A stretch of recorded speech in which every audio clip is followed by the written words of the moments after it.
Bon et bah voilà, on est de retour avec une nouvelle conversion. Enfin nouvelle non, je l'ai fait quand même il y a assez longtemps, mais je me suis permis de m'amuser avec pendant quelques temps avant de la vendre, parce qu'elle m'a beaucoup plu.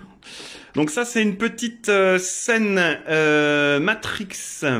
C'est la TR Arena. D'ailleurs c'est écrit ici. TR pour Truggy, forcément. Donc c'est du 1/8, base thermique, forcément, qui a été converti en brushless. C'est un bel engin, c'est un engin avec lequel tu peux vraiment t'amuser. Alors c'est pas un MT, hein, donc tu l'envoies pas à 20 mètres de haut, hein, c'est pas fait pour, c'est pour prendre des bosses sur circuit, un appel contre appel, ou aller dans des terrains un peu défoncés sans trop exagérer, on va dire. Et tu as un jeu de suspension là-dessus comparable à du SC, donc c'est vraiment magnifique. T'as tellement de débattements de suspension là-dessus que c'est très plaisant à voir évoluer. Donc juste après tu auras les vidéos sur le détail et le petit test. Là c'est juste pour te présenter rapidement l'engin. Donc il est livré complet, il n'y a que la lipo que tu n'auras pas. Je t'ai mis donc la Dumbo X6 avec les 6 voies. Donc si tu as des petites lumières à rajouter devant, un bruiteur ou tout ce que tu veux, bon bah t'as 6 voies pour le faire. Tu as les pneus qui sont de base et je te ferai le petit détail tout à l'heure. Tu as aussi 4 autres pneus. Donc il n'y a que celui-là qui n'a pas de jantes, mais il y a quand même la mousse dedans. Tu as un autre pneu qui est en 22, donc tu vois la taille de l'Exa est énorme. Celui-là, il est aussi en 22 et je crois que tu en as un autre en... Celui-là, il est en 17. Donc les 17, j'en ai mis devant, les 22 sont derrière. T'as le kit ici pour faire la conversion, repasser en 22. Sinon, tu peux te remettre juste des fusées de 17 et des écrous de 17 pour te remettre à ça. Comme ça, après, tu mets n'importe quel pneu dessus. Attention, t'es en 0 offset. Ok? Va pas mettre du 1,5 ou du 2 ou du 1. Tu vas te retrouver avec un pneu qui va arriver ici. Honnêtement, ça fait immonde. Donc tu restes bien si tu changes en offset 0. Ok? Parce que la plupart des Truggy, ils sont en 1,5. Donc toi, te fais pas avoir là-dessus. Ensuite, la machine, je vais te la montrer en détail tout à l'heure. Juste pour te donner les petites spécificités, elle est prévue pour du 4S. Là, je t'ai rajouté la petite mousse magique pour pas que ça tape contre la carreau ici et que ça fasse sauter la peinture, parce que tu as ici tous les supports amortisseurs, donc ça, tu l'enlèves.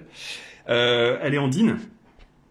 Donc après, hein, ça dépend de tes lipos, mais moi, je tourne en DIN. Je trouve que ça... Bon, si tu fixes bien, ça tient très bien, il n'y a pas de souci. Puis c'est assez répandu le DIN, donc ouais, tu peux en trouver vraiment partout. C'est pour ça que j'ai pris du DIN. Tout est tout neuf, ça a deux tests parce qu'avec tout l'électro que j'avais mis à l'époque, j'ai tout changé, j'ai remis du neuf. Donc le SC surpasse 120, le moteur 4274 qui m'a été annoncé en 2002 en KV, mais on partirait plus sur un 1008. Comme je dirais tout à l'heure, je ne garantis pas du tout le 6S, donc ne teste pas le 6S là-dessus. Mais par contre, en contrepartie, je t'ai mis un gros pignon, ça doit être du 20 ou du 21, parce qu'effectivement, un 1008 tourne bien moins vite qu'un 2002. Mais bon, consommation forcément plus faible, ça c'est pas mal. Bac à lipo, pareil, qui est neuf, tu mets dessus n'importe quel 4S, t'as même la mousse qui est là, si tu veux l'enlever pour mettre d'autres. Et voilà pour l'engin. Donc maintenant je vais te faire le descriptif en détail. Ouais, pour que tu vois d'un peu plus près, on va se rapprocher. Donc là, tu vois tout ce qui a été modifié. Donc le ESC surpasse, c'est un 120 ampères. Je t'ai mis le petit bouton juste ici. Ici, tu as le bac à lipo. Donc ça, c'est une 4S. Tu vois, j'ai mis une mousse derrière, donc tu peux mettre... encore un peu plus long d'ailleurs comme batterie si tu veux. Que te dire de plus? Les suspensions, donc là elles sont vraiment avec un débattement énorme.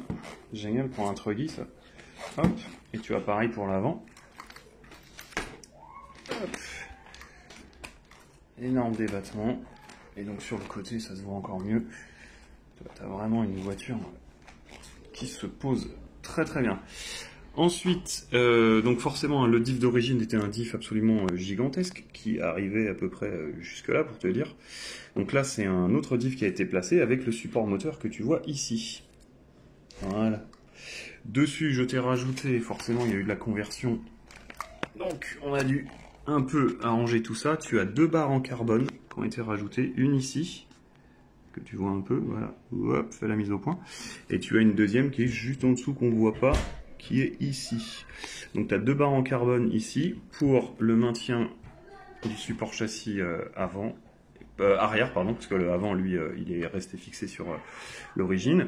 Le moteur, donc c'est un 42-74, un gros bébé sur lequel je t'ai mis un très gros pignon. Pourquoi? Parce que je l'ai acheté en tant que 2200 kV. Et honnêtement, en le testant, je pense qu'il est plutôt proche des 1800 kV. Donc je ne garantis pas du tout qu'il prenne le 6S. En tout cas, il prend le 4S sans problème. Mais vu qu'il n'y a pas de distinction dessus, tu vois, derrière, j'ai pas plus d'informations. Donc du coup, avec un pignon classique, pignon de 15, ça faisait un peu léger. Et je t'ai mis un beaucoup plus gros pignon. Là, tu as un 21 dessus. C'est du module 1. L'entredent a été fait, donc il est parfait. L'intérêt sur les scènes, c'est que d'origine, regarde la taille des noix de cardan. Elles sont absolument énormes. Et on profite pour voir qu'elles sont pas bouffées. Avant, arrière. L'arrière, je sais pas si on va bien la voir. Voilà, elle est là. Je t'avance un peu qu'on voit quelque chose. Voilà. Hop. Sur le diff avant, bah t'as pareil. Donc, tu vois, elles sont vraiment pas du tout usées. Et à l'intérieur, les diffs qui sont dedans, les pignons sont énormes. On est quasi sur du module 1.5. Alors tu vois, ça c'est du module 1. Là, on est sur du module 1.5. C'est ça l'avantage de Sen à l'époque, hein, sur la construction, c'est qu'ils avaient des diffs absolument monstrueux. Avant d'en cracher un, il va falloir y aller. Ici, la petite boîte radio dans laquelle je t'ai mis le récepteur de la Dumbo. Alors c'est une Dumbo, je t'ai pas mis une X4 cette fois, je t'ai mis une X6. Donc tu as 6 voix. Donc si un jour tu changes, tu veux rajouter de lumière ou quoi que ce soit. Tu as la Channel 3, Channel 4, Channel 5, Channel 6.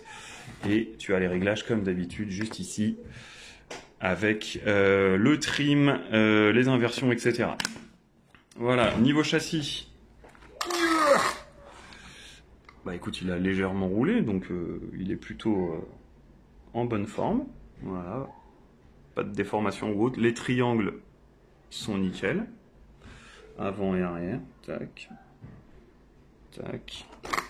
Voilà, le petit pare-choc qui est devant. Donc les plots de carrosserie avant et arrière, donc ils sont adaptés à la carrosserie que je vais te mettre. Le seul truc que j'ai changé, c'est ça, le support amortisseur, le support aileron. Qui est un Kyosho, parce que celui d'origine, j'avais fait un test et il a sauté. Donc maintenant, je t'ai mis celui-ci qui reprend donc l'aileron classique. Là, tu as le fil de l'antenne qui passe. Il n'y a pas de tube maintenant. Et puis, quoi te dire de plus? Alors, j'ai mis du 100 000 au centre pour avoir un diff quand même assez dur. Et tu as du 100 000 à l'avant. À l'arrière, je crois que j'ai mis du 50 000. Donc, tu as un petit peu plus light devant, ça te permet d'avoir une meilleure accroche. Petite info d'origine, c'est ça les exas, et si je me trompe pas, ça doit être du 22. Donc je te mets avec une sorte de kit conversion. Alors attends que je te le trouve, voilà, il est là, bouge pas. Dedans, tu as les autres. Pourquoi? Parce que devant, j'ai mis du 17, donc c'est tout à fait possible de mettre du 17 comme sur n'importe quel modèle actuel. Et si tu veux mettre comme c'était en config d'origine, donc le 22 ici, tu les as ici. Hop, tu as juste à dévisser, tu changes, tu remets. Tu veux faire l'inverse, tu veux mettre du 17 partout, tu reprends un Exat 17 et une fusée de 17, tu la mets ici, tu mets une rondelle, je te l'ai mis avec, elle est là, tu la vois. Attends, elle est où? Hop, tu la vois cette rondelle là? T'en as deux. Tu la mets derrière le roulement, et ça te permet, parce que sinon tu as trop de longueur. Et de toute façon, en plus, je te rajoute donc les pneus en 17 qui sont là, en 22 pardon, qui sont là, tac. Donc tu en as 1, 2, 3, 4 en 22 si tu veux les remonter d'origine. Ceux-là sont, je les avais trouvés sur le Bon Coin, donc je les ai pris, elles sont en 17. Donc tu pourras après mettre du 17 devant et derrière si tu veux. Et je t'ai rajouté aussi une autre qui est en... Oh, ça doit être en 17 celle-là, donc tu as encore un pneu en 17. Et celle-là, tu n'as que le pneu et la mousse. Voilà, donc si tu arrives des galères de pneus, tu as de l'avance. Ça, c'est pas une galère. Voilà, que te dire de plus? On va te remettre la carreau dessus pour que tu vois ce que ça fait. Désolé, hein, je tiens tout à la main, c'est un peu compliqué. Alors, est-ce qu'elle va rentrer cette petite... Tac, tac, et tac, voilà. Donc ça c'est la J-Concept classique, hein, finisher. Bon, elle a un peu roulé, hein, mais bon, comme tu peux le voir, elle est plutôt en état assez sympathique, avec un joli dégradé bleu-blanc, voilà, avec les bandes roses, les petits sponsors forcément du Louise. Ah oui, non, j'ai oublié de te dire, le plus important, le cerveau. Je te le ferai voir tout à l'heure en test. C'est un 30 kg. Donc avec ça, bah, t'as pas de problème. C'est le DS, si je me trompe pas, 3230, c'est ça? Pro. Donc c'est un 180, hein. T'as pas besoin de 360, il fait 180, clac, clac. Je t'ai rajouté une corne alu dessus. T'as le sauve-cerveau ici, mais là il est très bien réglé, t'as pas besoin d'y toucher. Et puis vu le poids de l'engin, parce que c'est quand même un gros bébé, hein, c'est un 8e, mais comparé à un buggy, c'est vraiment énorme. Ça pèse beaucoup plus lourd, donc attention si tu te gamelles, parce que ça fait mal. Mais bon, c'est résistant. Mais c'est surtout que tu n'auras aucune chaîne sur la direction, et quand je te ferai le test tout à l'heure, tu verras que même en appuyant dessus, ça tourne sans aucun problème. Voilà, que te dire de plus, bon, je t'ai mis un peu d'huile sur tout ce qui est roulement ici, donc tu as les énormes cardans, hein, tu les vois, tac, à l'avant, à l'arrière. Ça doit être du Dogbone, hein, c'est pas du... Ah si, non, attends, si je dis pas du bêtise, tu as du CVD à l'arrière, et tu as aussi du CVD à l'avant, et qui finit en Dogbone ici, voilà, sur le côté. Et après, bah, bien sûr, tu as tous les roulements, avec les règlements avec les réglages, putain, il faut que j'apprenne à parler, avec les pas inversés. Tu as ici les bar stab avant, bar stab arrière, voilà, que tu peux régler au niveau de la dureté. Cales de train, elles sont nickel, donc voilà, cales de train aussi intérieures sont nickel, paf, et l'autre, on va peut-être pas la voir, elle est au fond là-bas, coucou, elle est là. Voilà. La seule chose à savoir, effectivement, c'est cette grosse modif qui a été faite pour placer le support moteur qui est ici. Avec ici, on le voit mieux de dessus, le renfort avec les deux barres en carbone, parce qu'il me restait du carbone que j'ai redécoupé pour le placer dedans. Hop, et ça tu peux y aller, ça bouge pas du tout. Voilà, et maintenant on va faire le petit test. Donc on va enchaîner sur le test. Alors on va commencer forcément par la direction, comme je t'expliquais tout à l'heure avec le cerveau. Ultra rapide et surtout 30 kg, donc pour un gros bazar comme ça, ça le fait. Donc comme d'hab, tu allumes ta radio en premier, ça se passe ici. Quand elle est allumée, tu as le bleu et tu allumes ta voiture. Hop. Donc en statique, ça donne ça pour la direction. Elle a pas le temps, Là. Et si alors je sais pas si je peux le faire avec mes deux mains. Voilà, puis on va appuyer comme ça. Hop. Et rien, même en appuyant à fond, c'est dur de tourner avec une main. Il bronche pas. Donc t'as vraiment un cerveau qui en plus est rapide, avec un angle de braquage qui est quand même assez impressionnant.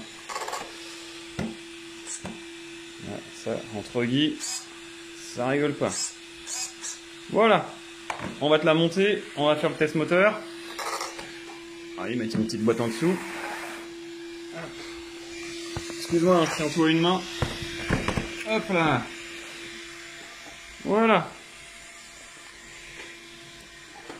Petit rayon dans la main. Donc tu as un démarrage très soft.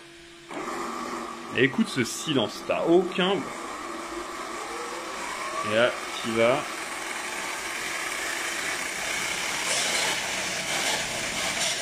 Le frein, tac.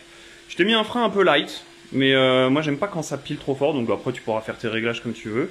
Et tu peux partir... Attends, pas qu'elle se foute en l'air quand même. On va la remettre droite. Hop. Et tu peux partir d'un coup.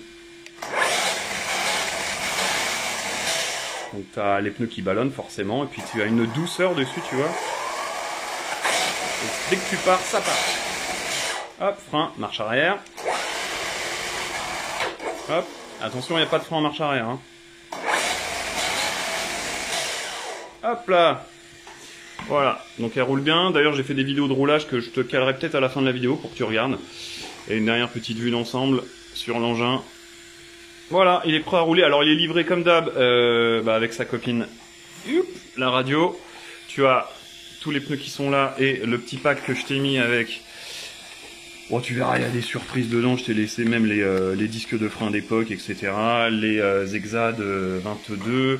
Si tu veux rebasculer en 22 partout, mettre du 17. Je crois pas que j'ai mis les Exad. Non, les Exad 17 sont pas dedans. Par contre, si tu en veux, t'en as juste à en prendre pour derrière. T'as juste ta batterie à rajouter. Et puis, bah, vas-y, roule. Allez, ciao.